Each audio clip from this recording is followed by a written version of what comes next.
Assalamualaikum warahmatullahi wabarakatuh. Saudara, rekan-rekan Gerbang 7 Tangsel di mana saja Anda berada. Untuk video kali ini saya akan membahas mengenai tentang bahasa Indonesia yang baru-baru saja telah diterima sebagai bahasa resmi di UNESCO, menjadi bahasa resmi ke-10 untuk sidang-sidang yang terdapat di UNESCO yang berkantor di Prancis. Nah, ini tentunya banyak membuat kaget ya, terutama para netizen atau para YouTuber atau juga para masyarakat dan pakar-pakar politik yang ada di Malaysia. Kenapa? Karena memang kita ketahui beberapa waktu yang lalu Malaysia sangat gencar sekali ingin menjadikan bahasa Melayu ini sebagai bahasa pengantar nomor 2 di ASEAN. Dan tentunya itu bukan hanya beralasan ya, tetapi memang karena mereka, para pakar-pakar yang berada di Malaysia ini menganggap bahwa bahasa Melayu ini sudah dituturkan kurang lebih dari 300 juta orang terutama di ASEAN, yang mereka sering menyebutnya paling banyak ya di Indonesia ya. Kemudian di negara-negara lain seperti negara yang mereka anggap satu rumpun dengan Malaysia, yaitu Singapura, Brunei, kemudian ada Thailand ya, dan sebagian juga ada di Vietnam. Jadi mereka menganggap bahwa inilah bahasa-bahasa Melayu ini bisa untuk dijadikan satu bahasa pengantar nomor 2 di ASEAN. Nah, pada kesempatan pertama tentunya mantan Perdana Menteri Malaysia Ismail Sabri pernah menyatakan itu di depan Presiden Joko Widodo di Indonesia, yang mereka mengajak bahwa Indonesia diajak untuk ikut serta ya, menerima bahasa Melayu sebagai bahasa nomor 2 di ASEAN, sebagai bahasa pengantar nomor 2 di ASEAN. Namun memang pada saat itu Presiden Republik Indonesia tidak menjawab di dalam konferensi pers itu. Namun beberapa hari kemudian dijawab oleh Menteri Pendidikan, Menristek dan Kebudayaan Republik Indonesia ya, yang kemudian menjawab apa yang menjadi usulan Malaysia untuk menjadikan bahasa Melayu sebagai bahasa nomor 2 di ASEAN. Jelas di dalam pernyataannya, Mendikbud kita ini menolak ajakan Malaysia karena melihat dari segi sejarah, kemudian dari segi keilmuan, bahwa apa yang dikatakan sebagai bahasa Melayu ini sudah tidak ada lagi di Indonesia, hanya sebagian besar bahasa yang berada di Kepulauan Riau dan sebagian Kalimantan di sana. Jadi menurut kita bahwa memang bahasa Indonesia ini berasal dari bahasa Melayu, kemudian akibat kita ini banyak suku-suku bangsa ya, akhirnya bahasa Indonesia dijadikan atau bahasa Indonesia ini dirubah sedemikian rupa dari bahasa induknya bahasa Melayu kemudian menjadi bahasa Indonesia. Itu sejak tahun 1926. Jadi pada saat itu Indonesia tidak serta-merta menolak bahasa Melayu ya, karena mungkin tidak enak dengan Perdana Menteri Malaysia ya. Tetapi kita mencoba untuk mempelajari dulu sejauh mana bahasa Melayu itu bisa dikembangkan di Indonesia. Namun memang ada perbedaan pandangan, perbedaan pendapat. Jadi kalau orang Malaysia, termasuk para tokoh-tokohnya dan termasuk para mantan Perdana Menterinya, ini jelas memang menyamakan antara bahasa Melayu dengan bahasa Indonesia. Oleh sebab itu maka kita sebagai bangsa Indonesia merasa, apakah kita dalam percakapan sehari-hari ini kita menggunakan bahasa Melayu atau bahasa Indonesia? Yang jelas bahwa kita semua ya, hampir semua masyarakat Indonesia tentunya menolak untuk dikatakan bahasa Indonesia ini adalah sebagai bahasa Melayu, karena memang sudah jauh berbeda dan memang tidak ada Melayu-Melayunya. Jadi kosakata yang ditambahkan dalam bahasa Melayu menjadi bahasa Indonesia ini adalah berasal dari bahasa-bahasa asing, terutama bahasa Portugis, ya, Belanda, kemudian ada juga Inggris, Arab, kemudian bahasa-bahasa daerah yang memperkaya daripada hasanah dari bahasa Indonesia itu sendiri.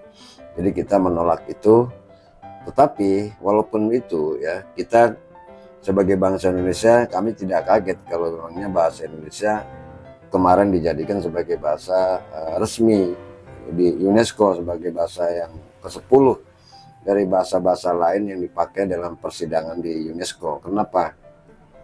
Karena memang ini sudah diwacanakan sejak lama.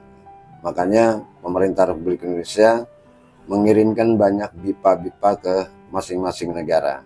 Ya, UNESCO itu adalah suatu badan organisasi dari PBB yang membahas yang menangani mengenai keilmuan dan kebudayaan. Nah, kita sebagai bahasa Indonesia yang kemudian sudah dijadikan suatu bahasa ilmu di berbagai universitas di perguruan tinggi, kemudian bahasa Indonesia dimasukkan dalam kurikulum dalam universitas tersebut. Jadi ini mengena, ya, dan ini memang wajar jika mana bahasa Indonesia kemudian diterima sebagai bahasa pengantar, ya, ke-10 dari bahasa sidang-sidang yang nantinya akan digunakan di UNESCO. Nah, kemudian juga penuturnya Indonesia bukan saja di dalam negeri, tentunya di luar negeri, yang tadi saya katakan dari 54 negara itu, kemudian saat ini sudah mulai mempelajari bahasa Indonesia dengan memasukkan kurikulum ke bahasa Indonesia kepada materi di setiap perguruan tinggi. Nah, ini menandakan bahwa memang ini sudah, bahasa Indonesia ini sudah menyebar luas, ya. Oleh sebab itu tidak heran bagi kita semuanya kalau bahasa Indonesia ini kemudian diterima sebagai bahasa pengantar, ya, di UNESCO, yaitu sebagai bahasa pengantar yang ke-10. Namun demikian tentunya ini sangat mengkhawatirkan sekali oleh orang-orang yang berada di Malaysia, di mana mereka sedang memperjuangkan ini. Kita tahu bahwa di Malaysia sedang memperjuangkan bahasa Melayunya dengan menghadirkan para tokoh-tokoh dari luar negeri untuk lomba pidato dalam bahasa Melayu. Tapi ya kenyataannya seperti ini. Bahasa Indonesia memang lebih unggul dari bahasa Melayu. Sampai kita sendiri walaupun dikatakan sama bahasa Indonesia dengan bahasa Melayu, tapi kita tidak mengerti, ya. Orang-orang Malaysia itu dari berbagai macam dialek, mereka sendiri-sendiri.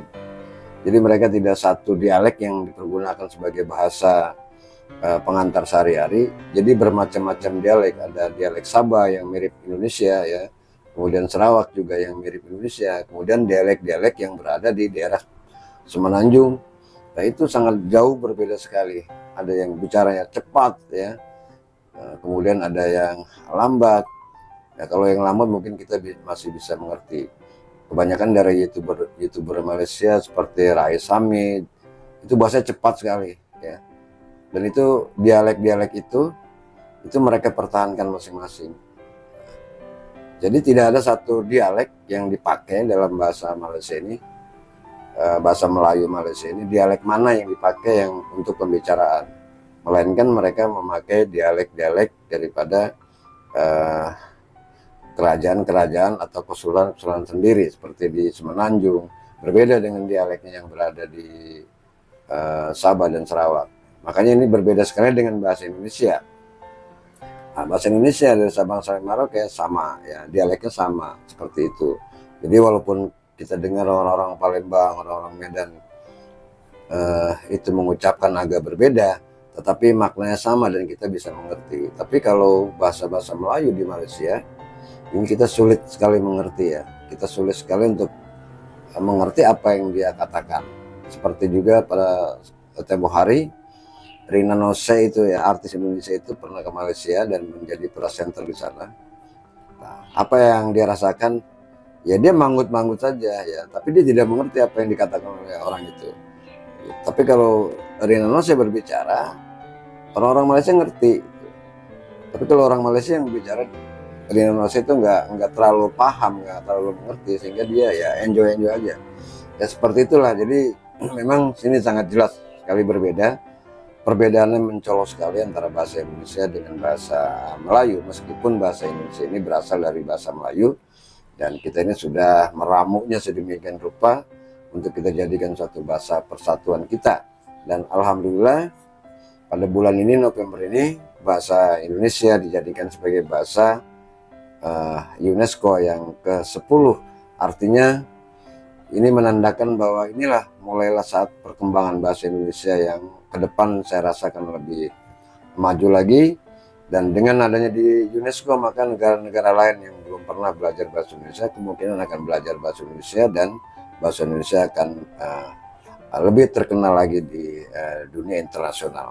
Jadi itu ya tanggapan saya tentang bahasa Indonesia yang kemudian dijadikan bahasa pengantar nomor 10 di UNESCO. Dan inilah akhir daripada pengharapan dari orang-orang Malaysia. Nah, sekarang tinggal bahasa Melayu Malaysia. Kalau mereka ingin juga seperti bahasa Indonesia, ya mereka harus lebih mensosialisasikan ya dari bahasa Melayu itu sendiri, terutama di dalam negerinya sendiri. Ya, jadi sebelum kita mengajak orang untuk berbahasa Melayu yang berada di luar negara Malaysia, ya di dalam negara itu sendiri kita harus patenkan bahwa bahasa Melayu itu harus menjadi bahasa pengantar nomor 1 di Malaysia, sehingga orang-orang Malaysia yang siapapun yang tinggal di Malaysia, baik itu sukunya Cina, kemudian sukunya India, Bangladesh, atau Myanmar, atau kemarin kita ada video dari orang-orang Kamboja, itu semua harus berbahasa Melayu yang mana yang harus dipakai di situ. Jadi tidak bercampur baur. Nah, kalau itu memang sudah terjadi, seluruh masyarakat Malaysia fasih menggunakan bahasa Melayu, kemudian barulah Malaysia mengembangkan bahasa Melayu keluar negaranya. Dan mungkin suatu waktu seperti bahasa Indonesia juga akan menjadi satu bahasa yang dapat dipakai dalam konferensi di UNESCO, salah satu badan dari PBB. Nah, itu saja kira-kira saudara. Jika ada pendapat lain silakan tulis di kolom komentar tentang bahasa Indonesia yang sekarang ini sudah menjadi bahasa ke-10 di UNESCO. Terima kasih. Assalamualaikum warahmatullahi wabarakatuh.